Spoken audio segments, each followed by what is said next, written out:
guys, this is a Bijou Baker. I'm Maria. We're back in the kitchen and I couldn't be happier. Today we're going to make some amazing, authentic, homemade marinara. This is it's a little complex, but trust me when I say every step is worth it. I kind of really like the idea that there were some products that I couldn't get in the store. So I'm going to show you how to just substitute and make it just as amazing. Fresh is always better, but if it's not stocked or they ran out, what are you going to do? I do not want to roam all over the place just to find, what was it? It was oregano, fresh oregano. I went to 2 places, they didn't have it. I called it quits and I got my substitution. So much to do. This is going to make about 1 gallon. It's going to make a lot, but when you're dealing with marinara, you really want a lot, especially for dipping and pasta and lasagna. Oh, you know. So, okay, so the very first thing I'm going to do is it takes a 10-pound can of tomatoes, which are those great big restaurant size. It's a 10-pound can. I don't have that anywhere here, so I just got a bunch of 1-pound cans, one and just over 1 pound. Now, the absolute best canned tomato is the San Marzano tomatoes. They're pricier, but they're fantastic. Now, depending on when they're picked and canned, and of course we don't know this, the acid level is going to be different. And that's what basically with all canned tomatoes. Tomatoes have a lot of acid. So you have to take that into consideration when you're making your meals.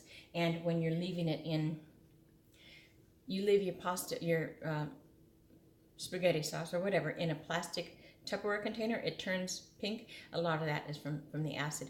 If you don't use a stainless steel pot, the Teflon, it'll eat the Teflon and you don't want that in your food. So it's interesting. Tomatoes are really, really interesting. There's enough here to can. I don't know that I'm going to because I already have 3 dishes off the top of my head that I want to use it for. So if I was going to can, I would double everything and then be happy. So let me show you. I'm getting my mise en place now. Things in place because it's a little complex. It's not intimidating, just a little complex, and everything has its place and time. First thing I need to do is, yes, I am going to use the whole can of tomato, but I want them separate. I want the juice separate. I want to cook the tomatoes first and get that flavor going and then add the juice later. So I'm going to separate them. Okay, lots of mess, lots of stuff going on here. And, yeah, you're going to get messy. So that's why I've got the apron on. So I'm just going to show you, and then I'm going to take over and do this. Okay, so it's just going to sit here and drain. I'm going to do this with all of the cans.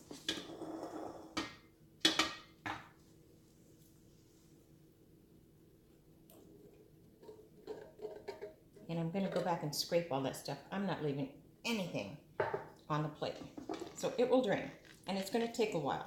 So that's why this is the first thing I'm doing now. Okay, you can see how thick just the sauce from these these cans are. That's already a thick sauce. I'm going to use a whole tomatoes peeled and cooked from a different brand. This is Contadina, only because it was on sale and I wanted to get that liquid. You see how runny that is? So I wanted 1 can of the runny stuff. And then the rest of them I'm just gonna let drain, not soak. I'm gonna let them drain and get that meaty goodness. Can I tell you, this is the funnest part? Because you wanna break up these tomatoes. Let me get close to you. With all the juice that's in there. We want all that juice. And then the meat will come later. We'll use the meat of the tomato, but I really want to separate the juice and try to get these tomatoes as dry as you possibly can without you know, doing too much to it. No more than this. Because if you put them into the oil just like this, you're not going to get a toasted flavor. You're going to just make stew.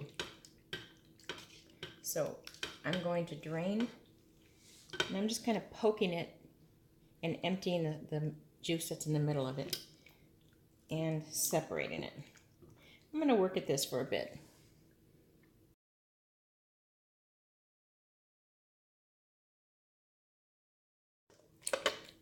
Okay, you see all that tomato pulp? That's beautiful. And then all that tomato juice. Oh, you beautiful beast.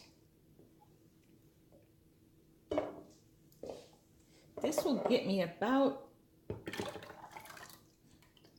I'm going to guess and say 10 cups of juice.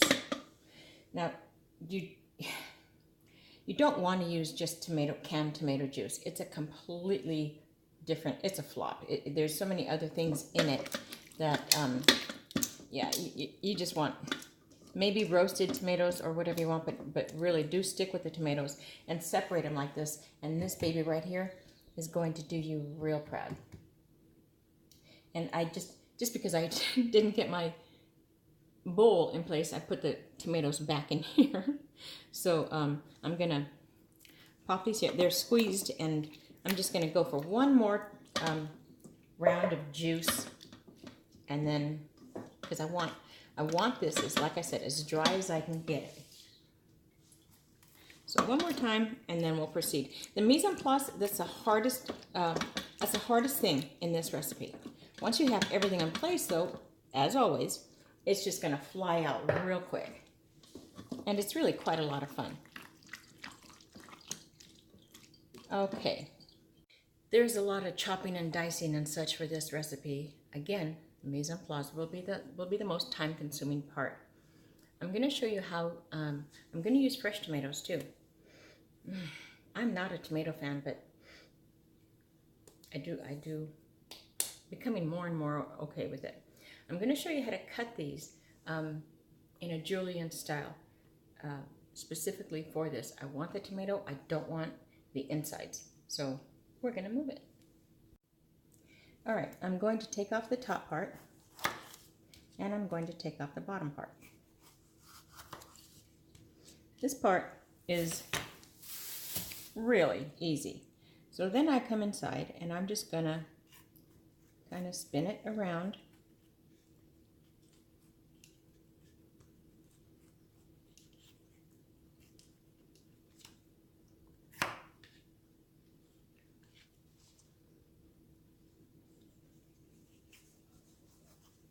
So I've got the meat without this. I don't want the membranes or the veins and the seeds. I don't want that. But I do want, like I said, the meat. So,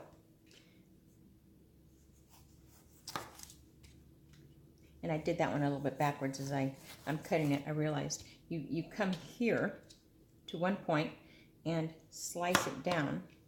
Then it's easier to roll.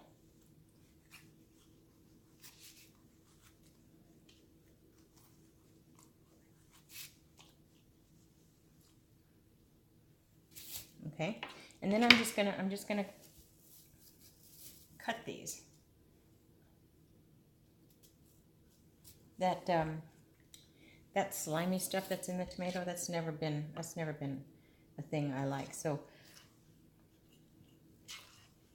all right, I'm just gonna cut them and then cut them in half.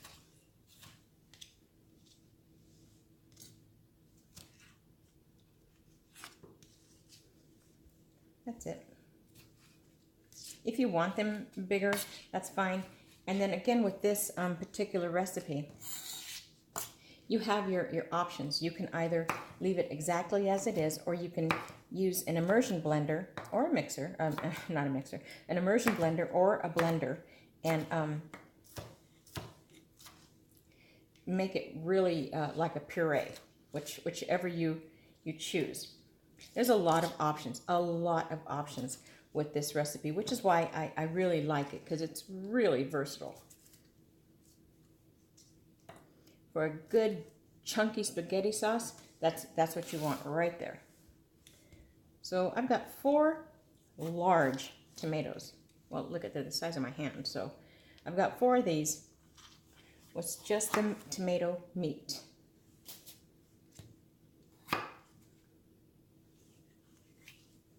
All right, I'm sure this is not nearly as fun to watch as, say, cake decorating, but I'll finish these up,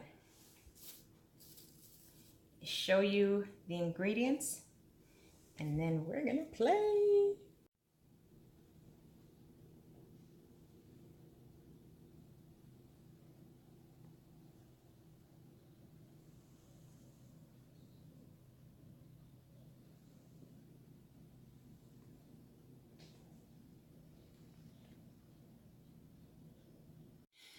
Alrighty, so we've got our 4 large tomatoes julienned and cut into not too small, not too big. Don't worry about it. It's all going to be reduced. 2 cups of olive oil. Use good quality olive oil. 1.5 cups of red wine. Here, okay, I want 1/4 cup of chopped oregano. They didn't have fresh, so I'm going to use the full packet of the dried oregano. It's absolutely okay.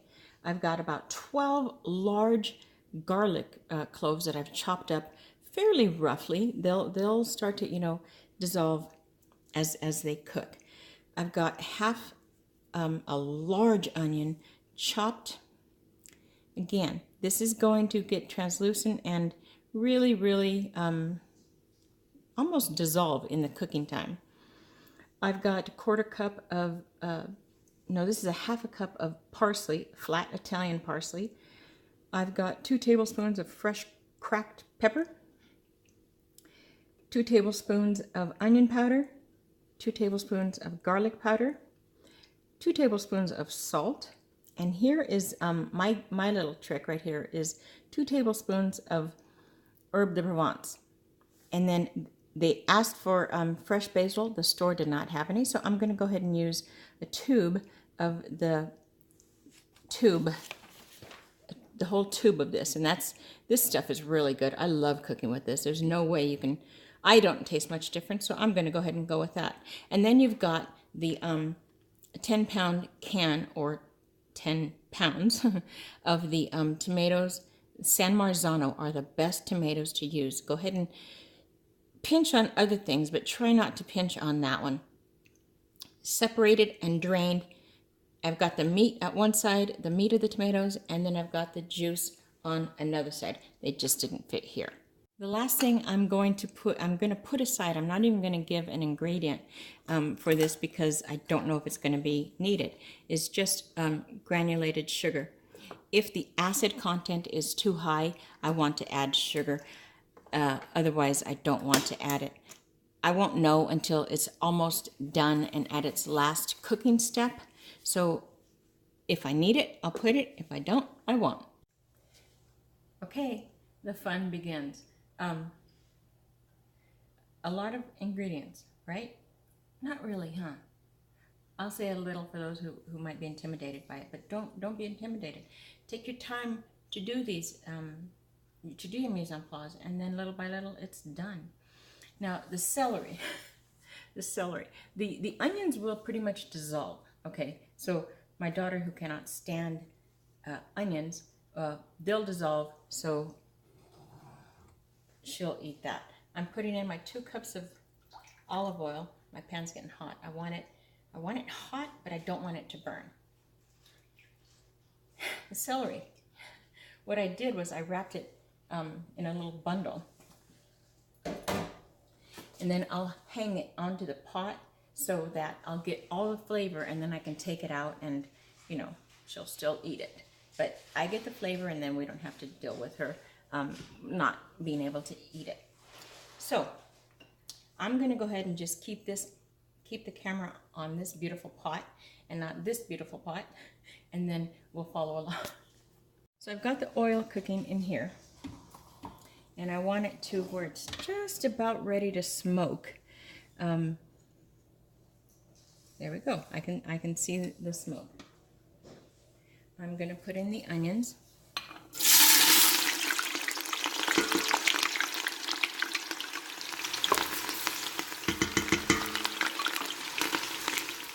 And I'm going to lower that.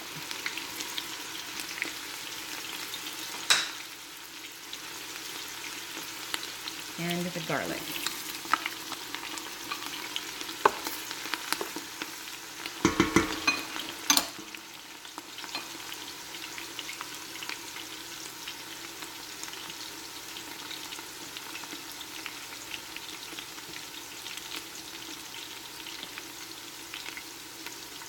I'm going to saute this until I lowered the heat. I'm going to saute this until they're golden brown. And that's a lot of olive oil, but trust me, it's perfect.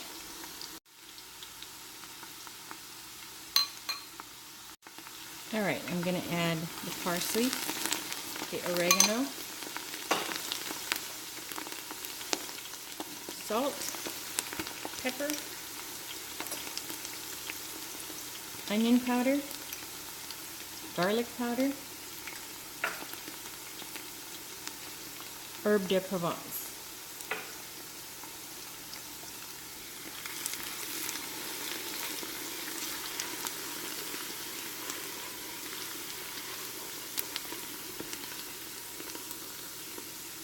Man, that's amazing. That smells so good. I'm going to let this simmer. Well, I'm going to let it at this temperature. I'm not going to touch the heat. I'm going to let it sit for about 3 to 5 minutes. All right, now I'm going to add the diced fresh tomatoes.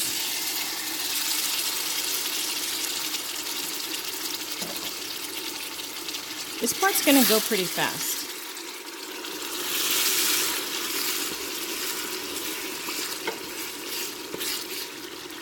And I'm going to let that sit for about 3 minutes. Okay, now I'm going to add the meat of the canned tomatoes. You're going to get a lot of steam because of the liquid.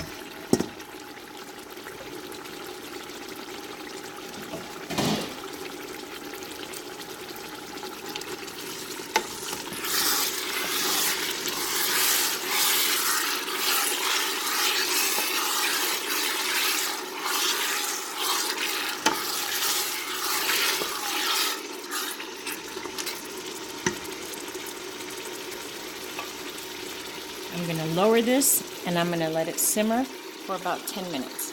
I'm going to add the the celery stalk, and I'm going to tie it to this handle. You don't have to, you can just pull it out. I'll just leave it there.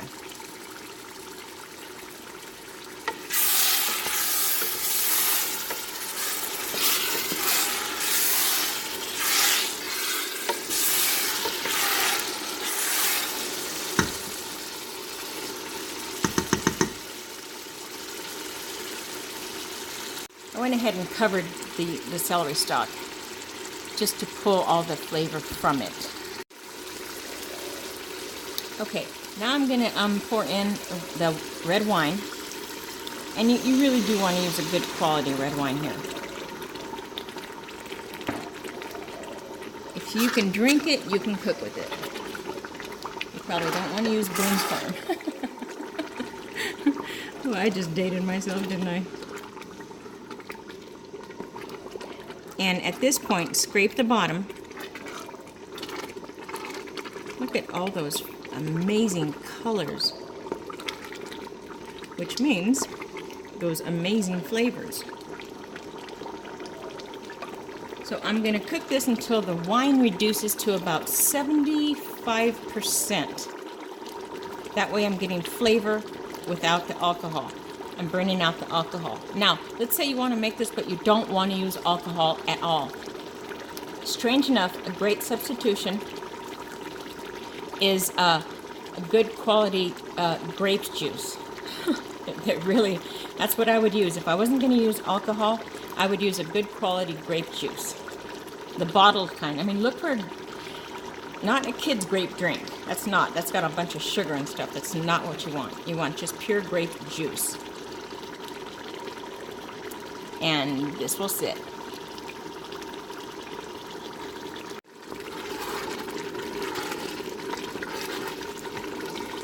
It's strange, you can really smell the alcohol leaving. Look at those herbs and spices and tomatoes. They're so big and plump and beautiful.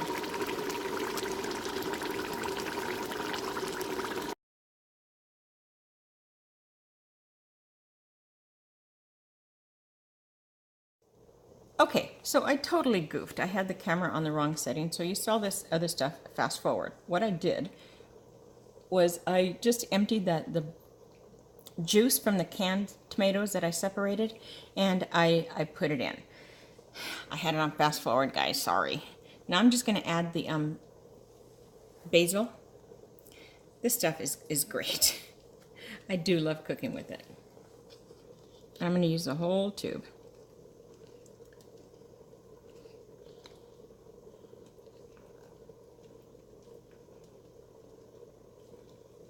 All right.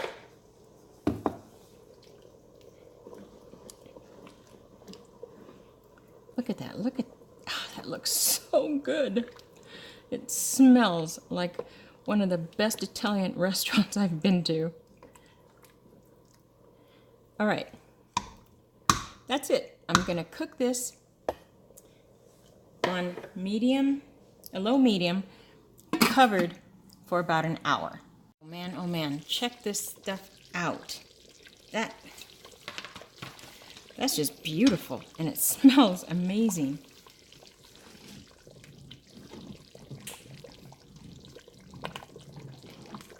All right, what I'm going to do, I'm going to take this baby out.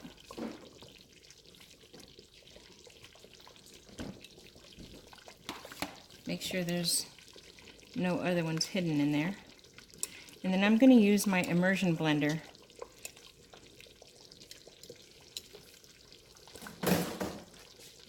and thicken it up. Okay, if you don't have an immersion blender, what am I doing? I'm all backwards. Here we go. If you don't have an immersion blender, you can put it in your blender. Just do small portions at a time, and make sure to leave the, you know how your blender has a lid, and then on top of that lid there's another little screw on top. You want that part off. Whenever you're steaming anything or blending anything hot, you want to take that part off, or just take the whole lid off and cover it with like a towel. So this is going to thicken up perfectly. You know, when you first start this, you're thinking, man, 2 cups of olive oil, are you kidding me? But it blends right on in. So while I'm doing this, I'm going to talk to you about making this into a meat sauce. Now, when I do make a meat sauce for my marinara, what I do is I slowly roast, slow bake ribs, beef ribs. And I let that go for a few hours, and then they just fall off the bone, and then I chop that up so fine. I give it a really fine chop, and then add it in. Sorry, I'm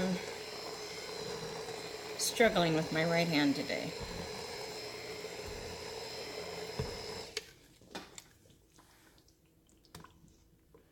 Man, that...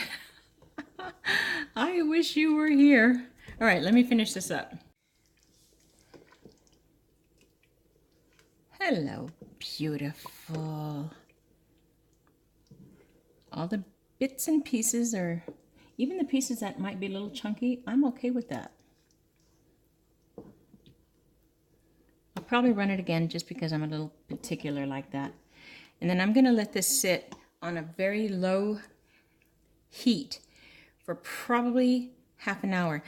Make sure to scrape the bottom of your pan really well, because it will get burned. I can fill a spot right there. It's all right.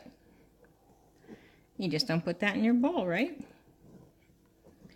All right, so I'm going to let this sit and simmer for about half an hour.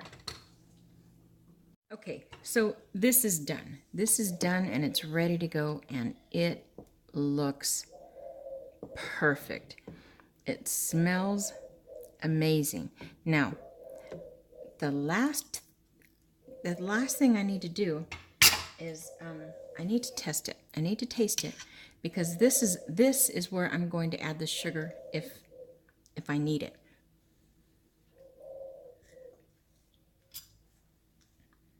Oh my God, that's good.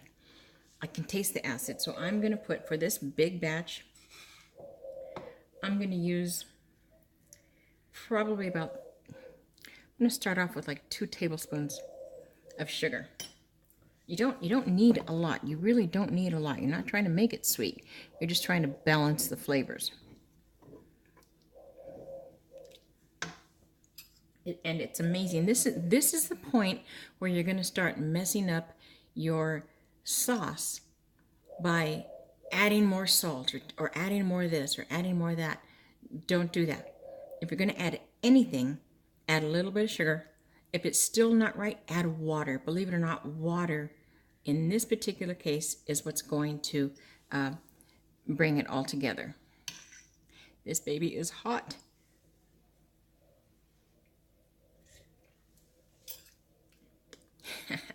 Cha-ching, baby. That was it. Oh my gosh. Come over, I'll make some pasta. Come on, get your shoes on. That is a full-bodied marinara. And it tastes as good as it looks.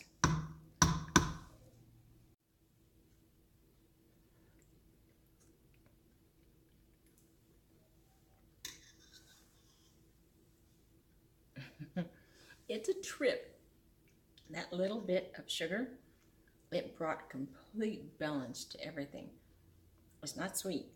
It's just not snappy. It's snappy, but not snappy. Come on over. I'll wait. It'll sit for a bit. Come over. I'll make some pasta. I'll make some garlic bread and meatballs, and we'll get you set. This is so good. And like I said, the mise en place, that's what takes the time. The rest of the stuff, it went fast. It went fast. And that puree in it is just perfect. I can't wait to eat it. Okay, my friends, until next time, happy baking. Ah, that was fun. Don't forget to like and subscribe.